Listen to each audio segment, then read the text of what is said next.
Hello and welcome back to another episode of Go to Australia TV show, your show. In this episode, we're going to talk about other family visas. We have in the previous episodes talked about partner visas, parent visas, and in this particular episode, we're going to talk about visas like a child visa and other visas that we couldn't talk in previous episodes. So let's begin.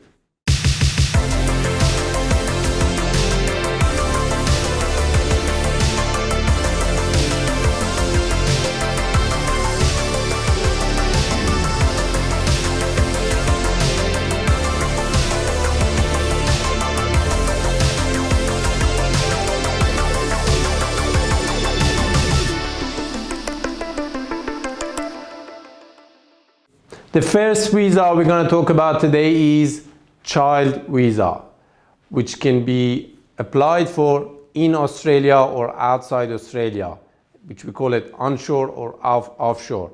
If we apply offshore, the visa subclass would be 101, and if you apply onshore, the visa subclass would be 802.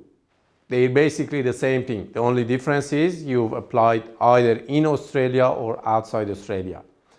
So what's the condition or criteria for this visa?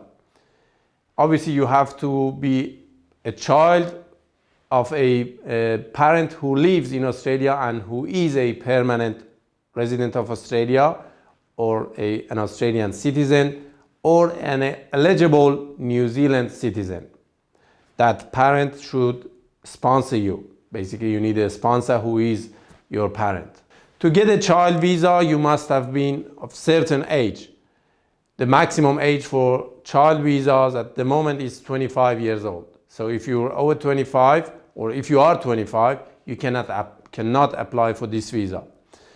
But if you're under 18, it's much easier to get this visa. If you're between 18 to 25, you must show that you are a full-time student, you are fully dependent on your parents, and you must show why you couldn't work or why you are dependent on your parents. If you are a disabled person or disabled child, no matter what age you are, you can still apply as long as you pass the medical examinations. You also need to pass character tests, or you need to show that you don't have significant criminal history. As a child, you need to get a consent from every parent you have who is not coming with you to Australia. So, for example, if your father is in Australia and is sponsoring you, and your mother is in your home country, you need to make sure you have the full consent of your mother for you to migrate to Australia. There have been many cases when one of the parents did not wish their children to migrate to Australia, or did not sign the proper forms for what the Australian government needs to issue the child a visa. And in between the process or at the end of the process, the visa was refused. So you need to make sure you have done your paperwork before you apply for this visa. The next visa we're going to talk about is what is called orphan relative visa, which is pretty much similar to child visa. The difference is, in this scenario, the person who's coming to Australia is an orphan relative of a sponsor in Australia. The sponsor must be, again, a permanent resident or an Australian citizen or eligible New Zealand citizen. For orphan relative visa, you must be under 18. So no one over 18 can apply for orphan relative visas. You must also not have a partner. You must not be married. You must also have a full consent from everyone else who has a guardianship on you. And the main thing in this scenario is that your parents are either dead or fully incapable of looking after you. And this should be proved. You need to have enough evidence that if one of your parents are alive and they cannot look after you, you need to show medical evidence, or you don't know their whereabouts, or evidence that show that you don't have anyone to look after you. Another visa subclass we're going to talk about today is subclass 116 or 836, which is called carer visa. As it comes from its name, as a carer, you're coming to Australia to look after someone who needs your care, and that someone should be your relative or the partner of your relative who is an Australian citizen or a permanent resident or eligible New Zealand citizen. How does it work? For this visa, you need a sponsor, as I said earlier, and that sponsor should be an Australian citizen or resident or eligible New Zealand citizen. That sponsor should also be 18 years of age or older. That sponsor should be able to accommodate you and support you during your first 2 years of stay in Australia, because you're gonna go either live with them or be close to them and look after them. And that sponsor also needs to meet certain criteria and provide a special certificate. What is that certificate? That certificate is a medical certificate currently issued by BUPA, which is in collaboration with the Immigration Department.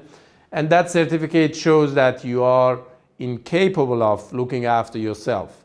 And basically you need mental or medical, physical caring attention. And that there are certain criteria but by BUPA specialists would be looking after or looking at, and you need to have 30 points basically in that exams or tests they do. You need to have at least 30 points, medical points I mean.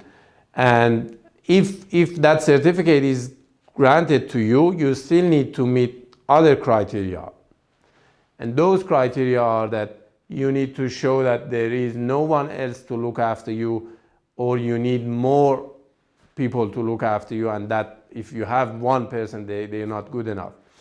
And also you need to show that there isn't a supporting relative in Australia who wants to look after you, or hospitals or nursing homes or government authorities who can look after you in Australia. So you must basically prove to the Immigration Department that you need someone, and you couldn't find that someone in Australia. That's why you want to bring your relative as your carer to Australia.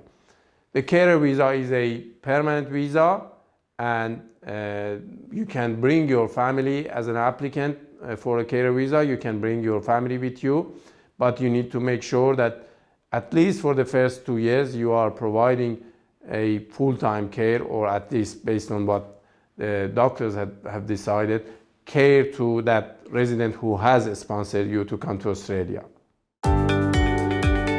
It's every girl's dream to have a beautiful smile. With Opalescence, you can boost your confidence and achieve those pearly whites for the brighter smile you've always dreamed of. With pre-filled, disposable trays, Opalescence Go is ready to use right out of the package and lets you take your whitening to go. A beautiful smile, always with Opalescence. Where would you like to live? Where is your second home? How far would you care to follow your dreams? Visa will help you obtain visas for Australia, New Zealand, Europe, and Canada. We will also support you with company registration, business investment, job offers, and settlement services. We will show you the optimal path. We will walk every inch of the way with you. Choice, not chance, makes destiny.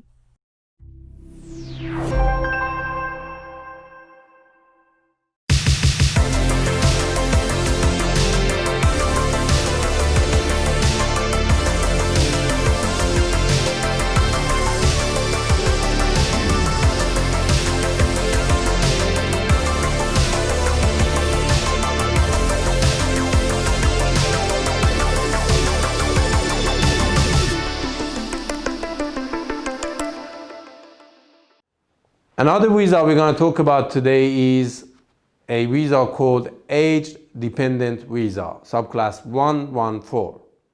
To get this visa, you need to be at certain age, which is pension age, and it is a bit different for men and women, but roughly it is 65 years old. If you want to get this visa, you need to obviously have a sponsor, and that sponsor should be a permanent resident of Australia or Australian citizen or an eligible New Zealand citizen. You must be single or divorced at the time. You cannot have a partner. You must be showing that for the past 3 years, at least 3 years, you are dependent on your relative who is an Australian resident. And that dependency is mainly financial. You need to show that financially he or she has supported you. You need to pass health and character tests, and also you need to have assurance of support in place by your sponsor. Basically, your sponsor needs to place some bond with the Australian government when he or she is asked to do so. The last visa we're going to talk about today is subclass 115 or 835, or what we call remaining relative visa. As it comes from its name, you need to show that you are the only remaining relative overseas for Australian residents and citizens. For this visa, you need to have a sponsor, and that sponsor obviously must be an Australian resident or citizen or a eligible New Zealand citizen.